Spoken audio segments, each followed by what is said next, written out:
This meeting is being recorded.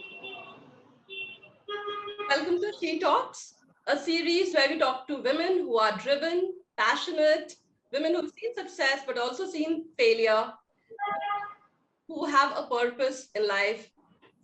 But most importantly, these are women who have stories, and their stories inspire. Hi, my name is Richa Sinha, and I run a startup called She Wealth, a financial education platform for women, where we help women educate themselves financially through money courses and a very strong community of women wealth creators. I have a very special guest with me today and a lovely, infectious smile, infectious energy. That's how I would describe my guest on the show today, Susan De Silva. Now, let me get her on screen first. Yes. Susan, hi. Hey, And thank you so much for doing this with me today. So, Susan and I share a lot of things in common, from our professional choices to the current situation that we're in. So, Susan is a lawyer by education and profession. She went on to be to have a very successful HR journey in the corporate life, and then has now turned an entrepreneur. So, whereas we are excited to learn about all the great things that she's doing in her startup, we would like Susan to take us back to the very beginning. We'd like to know her as a person first, before we know the entrepreneur in her. And okay, so before, of course, the startup that Susan runs is called the Goodness Project. Now, what is good about this? Why this choice of field? We'll allow her to talk about that and share her journey. So, Susan, tell us something. Where were you as a child? Where were you growing up? How were you? Because I know you today as this amazing woman with immense energy and a zeal to help people, literally go out of her way and do things for people, getting them together. How were you as a kid?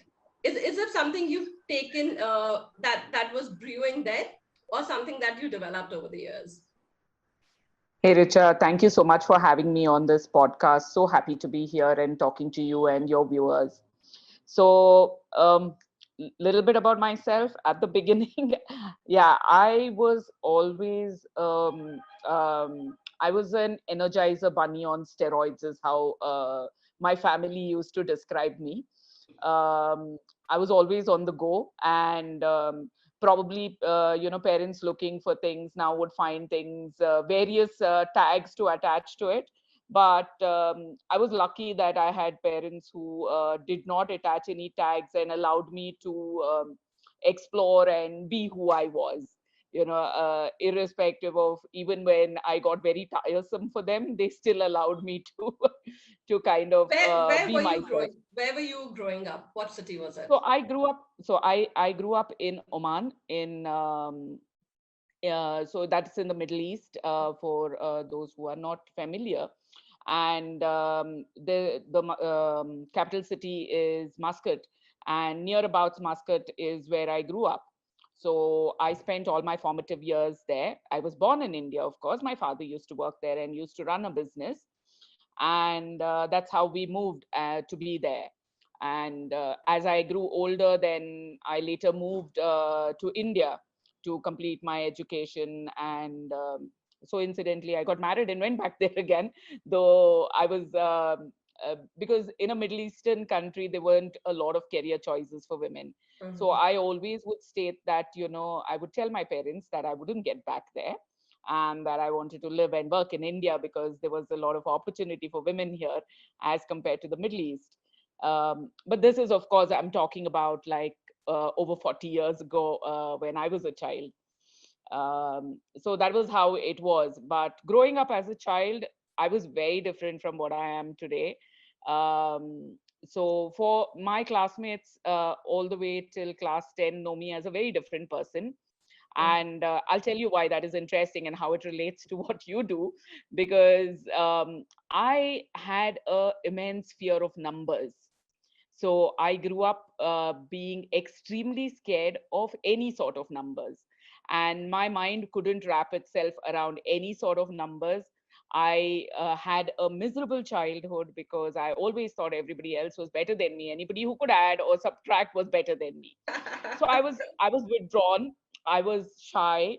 Um, this was in school. This is my public persona. At home, I was a different person because I didn't have to do math at home. And though the pressure was there at home on marks and stuff, but still my parents were supportive enough around that. But my public persona was very different. Mm. As I grew older, and this kind of made a mental block in my mind about numbers and anything to do around that, right? So were So you as I then grew, were you then instead interested in sports, or you know what were your favorite activities in school? again, so a lot my favorite activities at that time, I was interested in everything outdoors. I did play a lot, and in school I used to be a long distance runner. But given that I was growing up in a Middle Eastern country where it wasn't as advanced as it is today, I spent a lot of time indoors after I got home. So my interest was in books. I'd lose myself in reading. So I read voraciously, and I started very young, and I read a lot, and I always aspired to be like the characters that I would read in the books that I was so fond of. Okay, So if which you were to recommend maybe two or three books to a young reader, maybe somebody, there could be a parent watching this with a toddler, and maybe the parent wants to inculcate reading habits because we see a lot of kids missing that today. What Yes. initial books would you recommend to a kid, say about So I would 8 years old?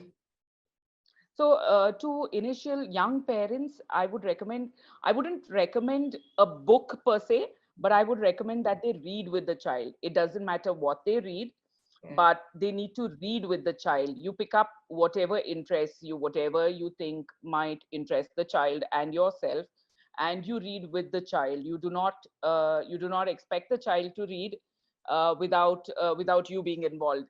And so, and it needs to be a give and take. So when my parents read to me as a child, my mother would read to us very often when we were children.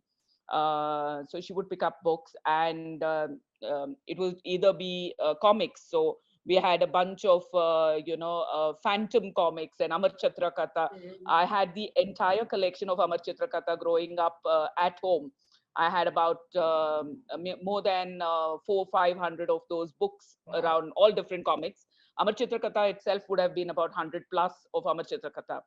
So every time we came to India, we'd go back with suitcases of books. And my mother would pick up these books and she would read to us.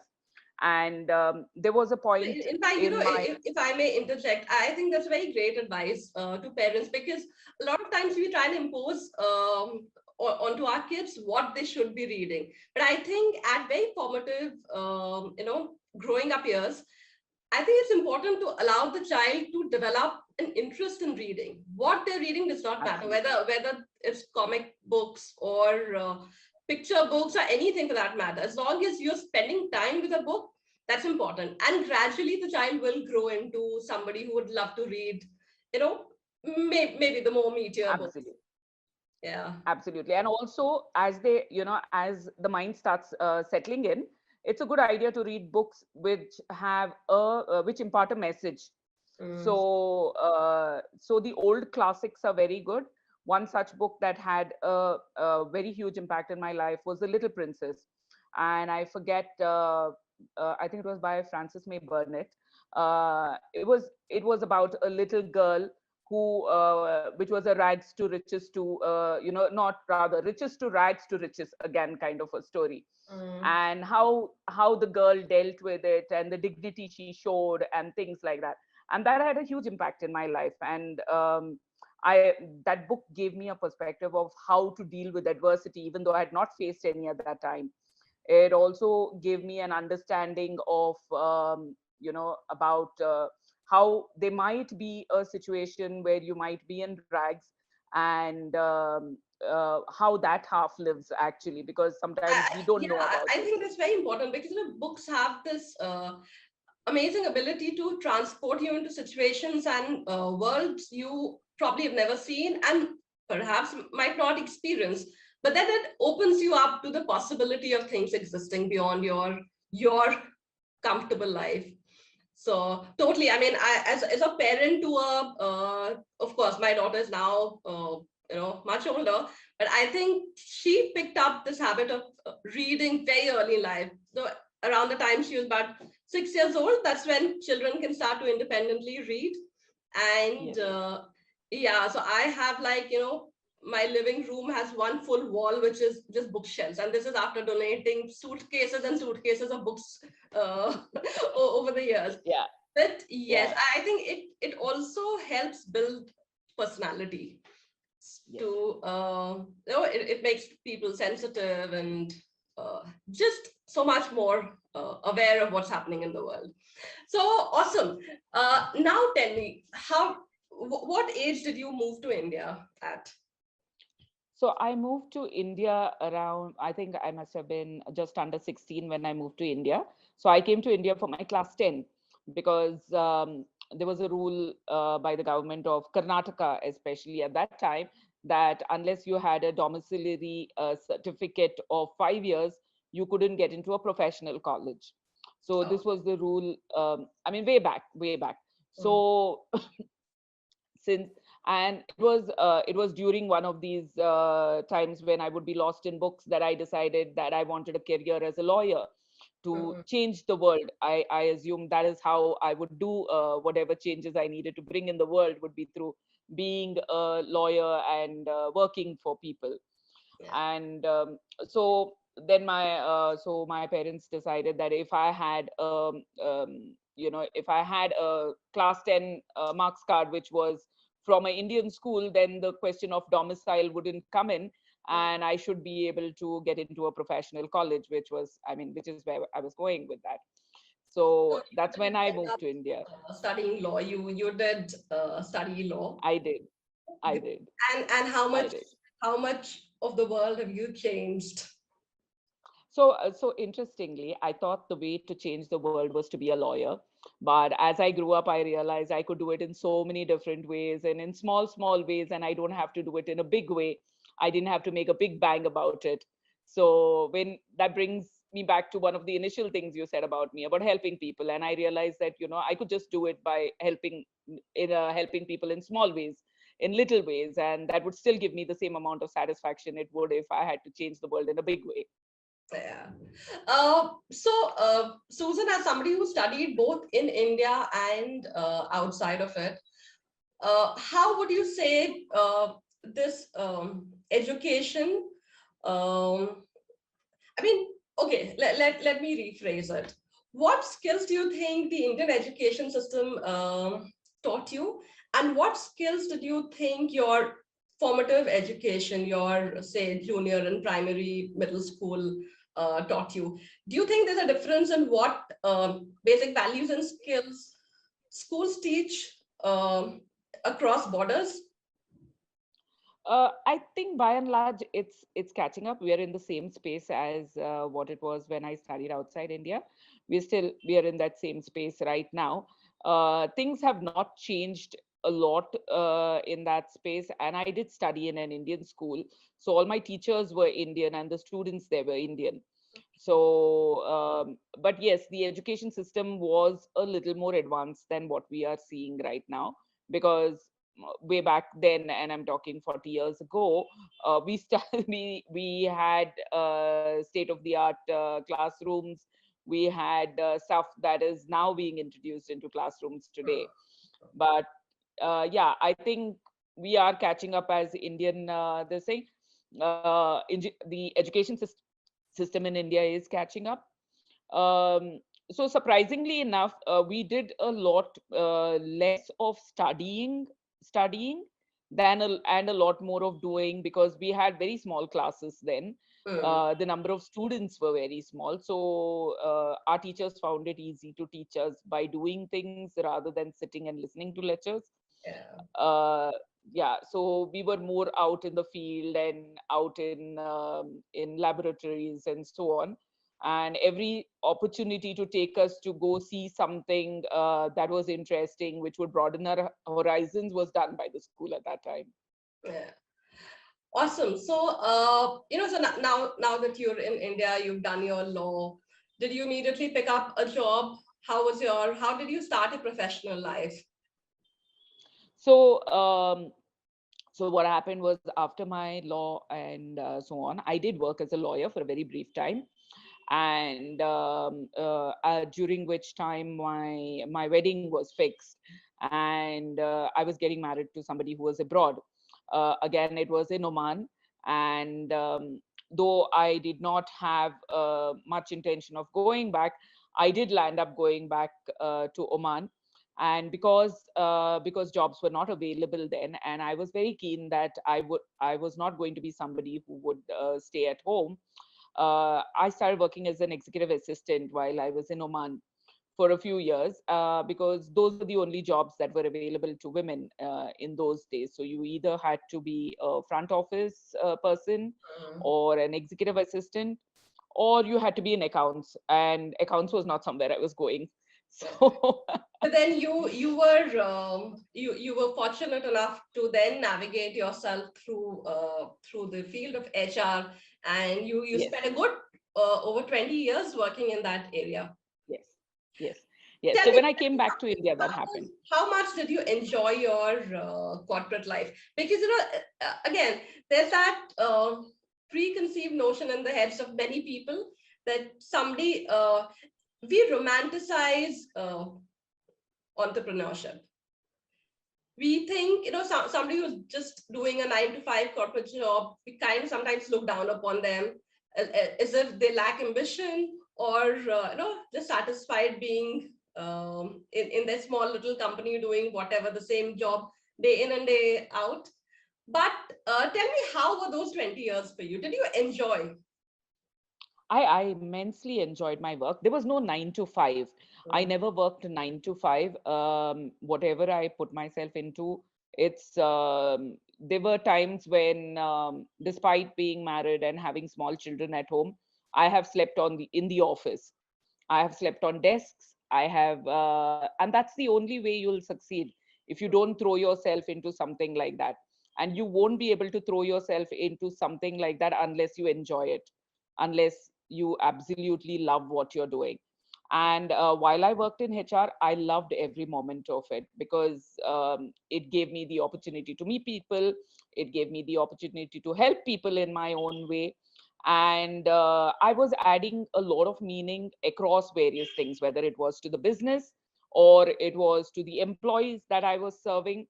There was a lot of meaning in what I was doing, and I could every day I would feel motivated to go into work, because there was a purpose in what I was doing. So it was not a routine job for me, But and that is what kept me going. there was a but, which is why you Yeah, there's pivoted. always a but. There's always a but. There's always a So but. it was So, all good. I was enjoying. It was great. I was loving everything. But what was that but? What made so the you but move into um, it was being an it was that entrepreneur? energy that we went back to. I'll take you back to the energy that I always had. So there was always, there was always a sense of, there is something more I can do.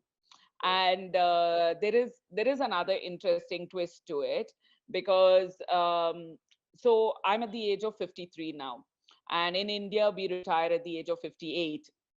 Most companies don't allow you to work beyond 58. There was a hunger that wouldn't allow me to think of, 58 and I have to close this thing, and I won't be working anymore. I will not be contributing in any way anymore. And, the thoughts of staying at home or doing something unproductive was not appealing to me. Skincare was always a passion. I'd always spent a lot of time in skincare. I started it because my husband had a skin problem, which wasn't getting treated with regular skincare that we were able to buy. And this was over 15 years ago. Yeah. So 15 years ago is when I first started dabbling in skincare, but I didn't sell to anybody. I made it because I wanted to help my husband. Subsequently, making one thing led me to another and another, and I realized that I have a knack of doing this. I have a talent in formulating skincare, and I enjoyed finding out about the different types of skincare there were, what were the benefits of different things that you use. So And what kind of skincare are you into? Is it the handmade category, or like the organic stuff, or these are chemical formulations? What specific, or are you trying to treat particular specific skin conditions? so I'm into natural and sustainable skincare, and especially I do for women, but I'm especially looking at branching out into the men's side. So I have a skincare line that is for men, and eventually we will be moving to a all men's skincare line, and we'll go back to where it all started with my husband. So we'll go back to doing stuff for men again. And so it's all organic natural skincare that helps with various problems that you might have. But it's not a medical formulation. What I'm making are rich, luxurious, decadent skincare that will make you feel pampered. It'll make you feel like that you're putting goodness on your skin. And hence the name, people. Hence the name. Hence the name. Awesome. That's so wonderful. Tell me something, Susan. Have you come across certain biases which are very common to either women or an aging woman, to be very specific, especially in the world of starting up? Have you Yeah. faced either sexism or ageism? Um, any specific stereotypes that you face, and how are you shattering them? What do you have to say to people? Because I have this problem with I see so many 20 under 20, 30 under 30, 40 under 40 awards. And like, why don't you have a 50 over 50 award? Because it takes so much more courage for somebody at an advanced age to do something new, to change the course and to pivot and to try something out. The stakes are so much higher. So Yes. why this glorification of young entrepreneurship? And generally, what's your comeback line to people like that? Yeah, I'm like, usually I do have a lot of people like you rightly pointed out, there is a lot of ageism as far as entrepreneurship is concerned. And there is a sexism around women entrepreneurs, because a lot of them think that you're in it for a hobby, or you're doing something because you want to pass time, and nobody believes that you really want to do something because you want to contribute, or you truly believe in something, that you can change the world in your own way, in what you're doing, right? So yes, there are these. I won't say that I've managed to shatter any of those, but oftentimes people look at me and say, where do you find the energy for this? And I wonder what is the type of people they've been associating with, where they find that people don't have energy, or they're tired already when they are doing something. And I keep telling them, you just need to hang out with the right people, because I think you're hanging out with people who are tired, and everybody who I wants to love do that. something has the I love energy. that, and I'm going to use that somewhere. Yes. Yeah. Okay, Susan, tell me something. So you work in a very glamorous industry, and by education or by profession, you've not been, let's say, you've not technically learned all of these things, but over the years, you've made yourself to learn these. How do you learn? How do you learn? How do you keep pace with technology or with new things that are coming up in your industry? What is your source of learning? So one is, I did learn. So while I was interested in this, and while I was still working with no intention of starting a career in this, I did do a diploma course, online diploma course from an institute in UK in natural skincare. So I did go about learning it from a learning perspective, but a lot of my learning, as far as my own formulations have come, has been through trial and error, because you have to finally develop something that works for you and that works for your clients and your target audience. And how I keep myself abreast of it, I'm constantly reading on the subject. I do have a community of people that I am connected to, who were part of the school that I studied in, as well as I have different other, how do I say it? I have community members that I have built, who where we share information on what we're doing and our successes, as well as new formulations that we're working on, or new trends in the industry. Great. Okay, and specifically because you operate in the business that you do, if say hypothetically you could have any celebrity to be your brand ambassador, to endorse your products, who would you pick up and why? So I'd pick up someone like a Ranveer Singh.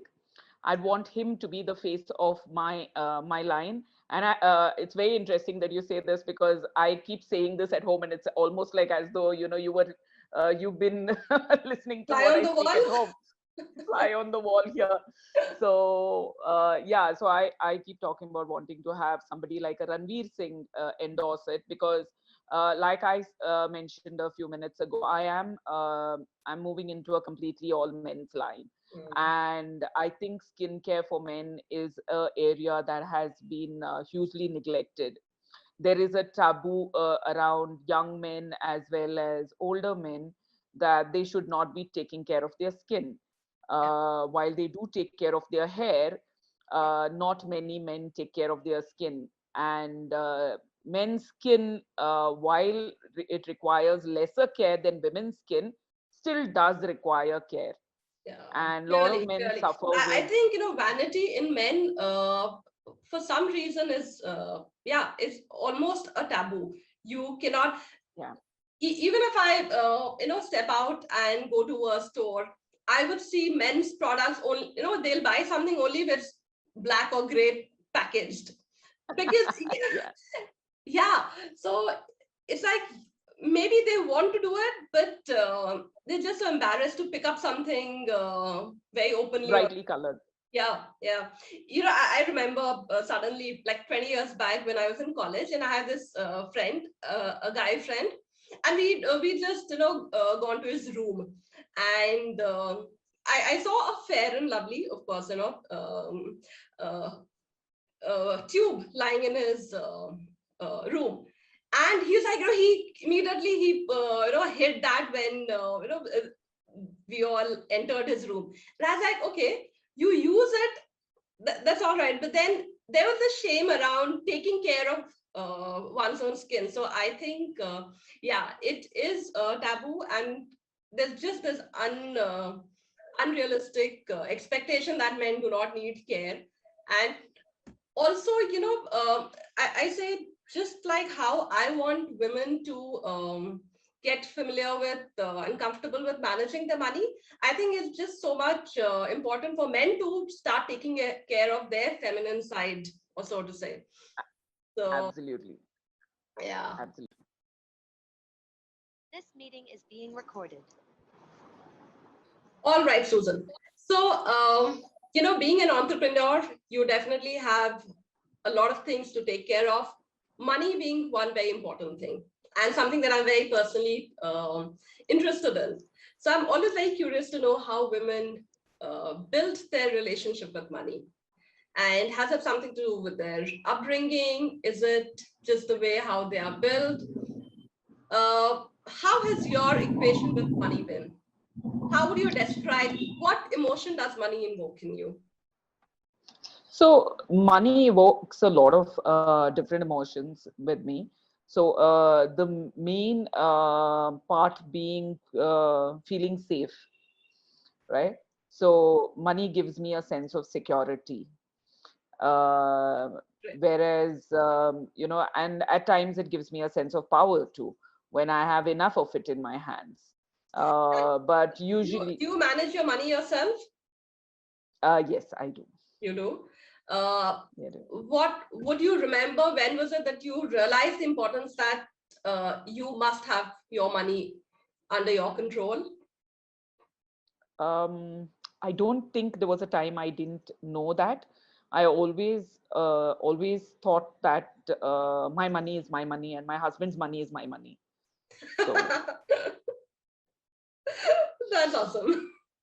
Okay, one good money habit that you have that you're proud of. um, I always put something aside from every paycheck. When I was getting regular paychecks, I would always put something aside, irrespective of whatever commitments were there. And there was And always it, a sacrosanct amount that I didn't touch. okay, and roughly, if I may ask, what percentage of your monthly income would you put aside? So that's been different during different stages of my life. Mm, So early on, when I had a lot of commitments, it would be as little as 5% or 3% also at times. mm, But that amount was always earmarked separately for that. It would always go into something that I wouldn't touch. um, as the stages of my life became different, sometimes, and it has increased over various stages, I should say.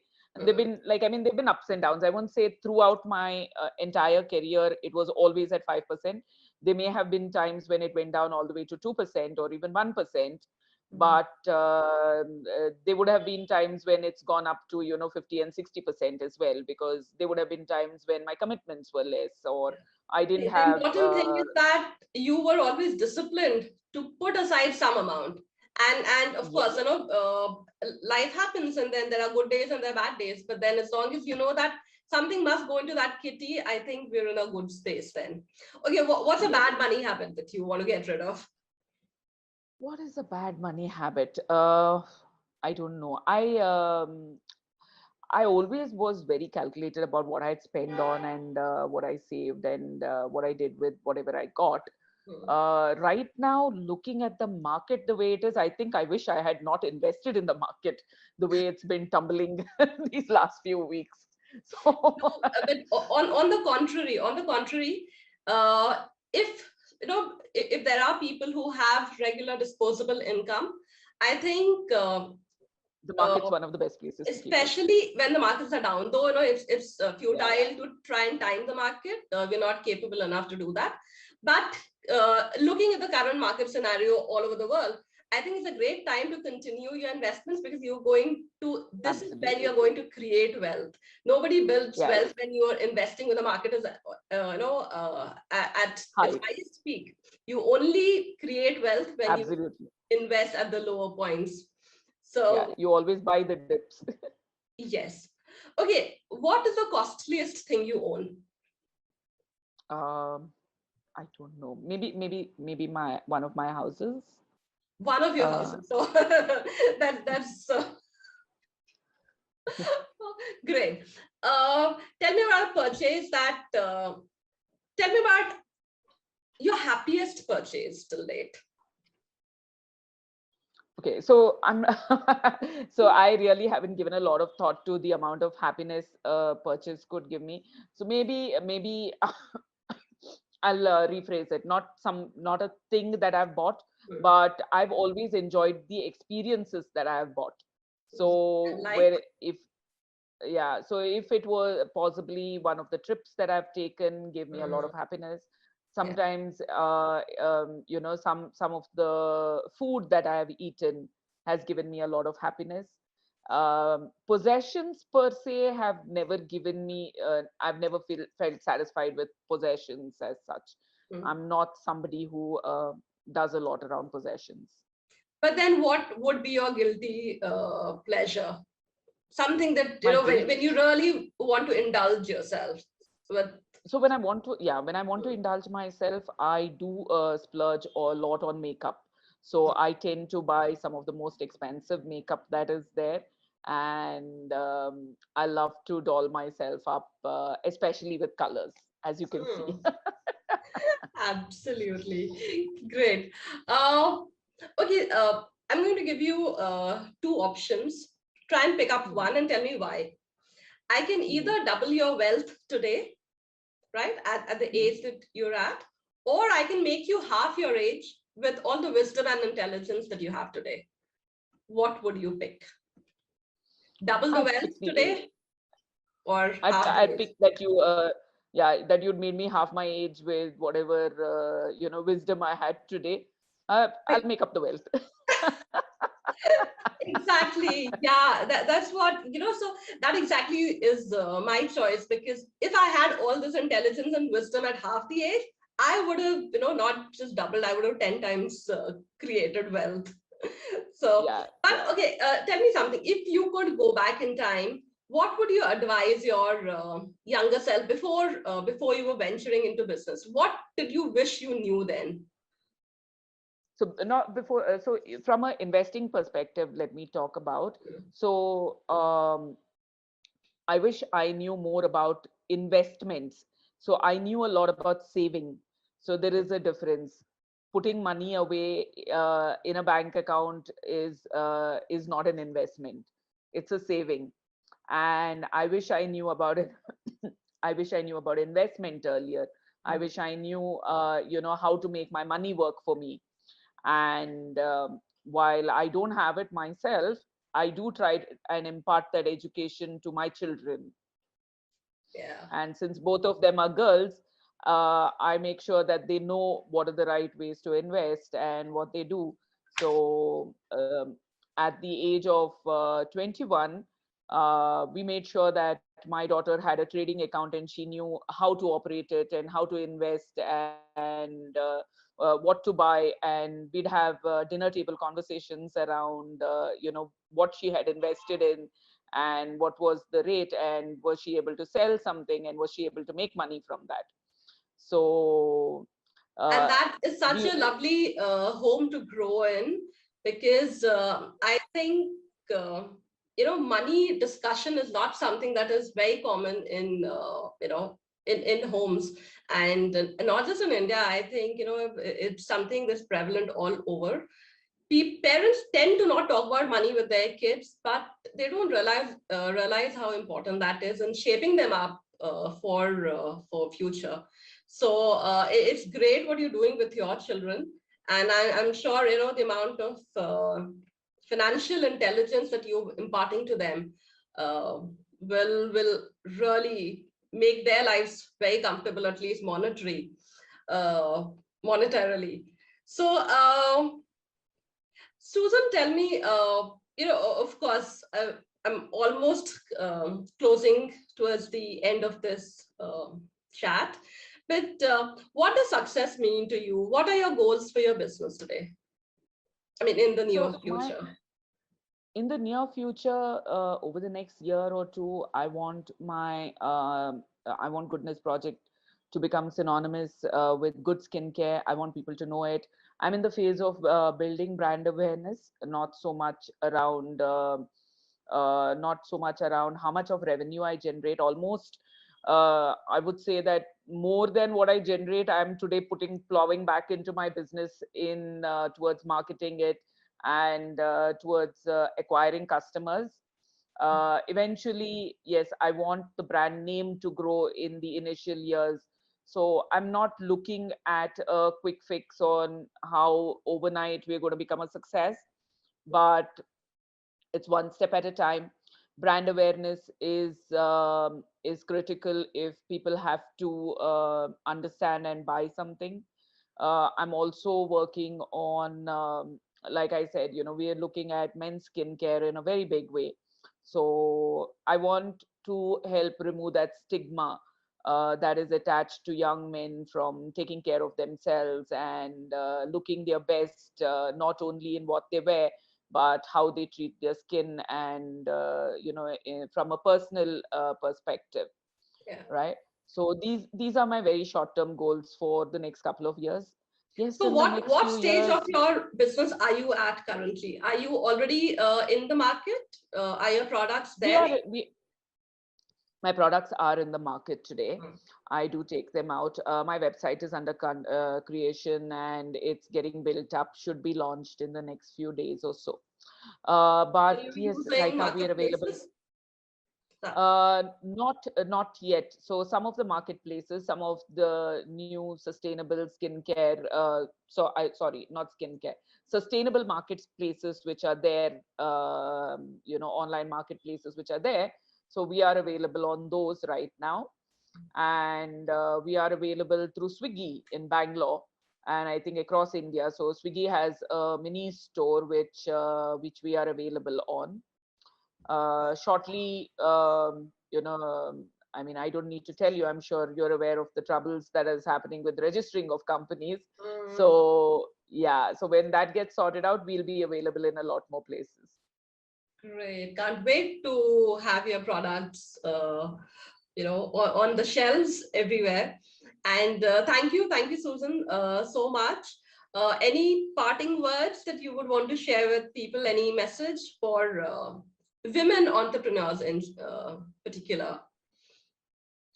So for women entrepreneurs particularly, let me talk to the women in my segment. I would like to tell women who are close to retirement age and who think that they are done with things, that there are opportunities outside. Go out. There is still an opportunity for you to go and do what you are passionate about. Getting older doesn't mean that you have to give up and sit quietly. There is always an age that you can go out and you can do what you need to do. And we have so many success stories. Colonel Sanders from KFC, he started after he retired. So Yes. well, and you can clearly you can create $1 billion empires. So Absolutely. great. Thank you so much, Susan, for sharing your afternoon with us, for sharing your journey with us, really. Thank And you, Richa. I'm sure, of course, your journey could be very different from many other people, but then I think there's certain life lessons which are very universal. And Absolutely. those are things that I think people should take away and try and see how that resonates with their particular life stages, and what is it that people can learn from, the way you've led your life. So thank you so much. It's Thank you. Thank you, Richa. Pleasure speaking with you. Thank you.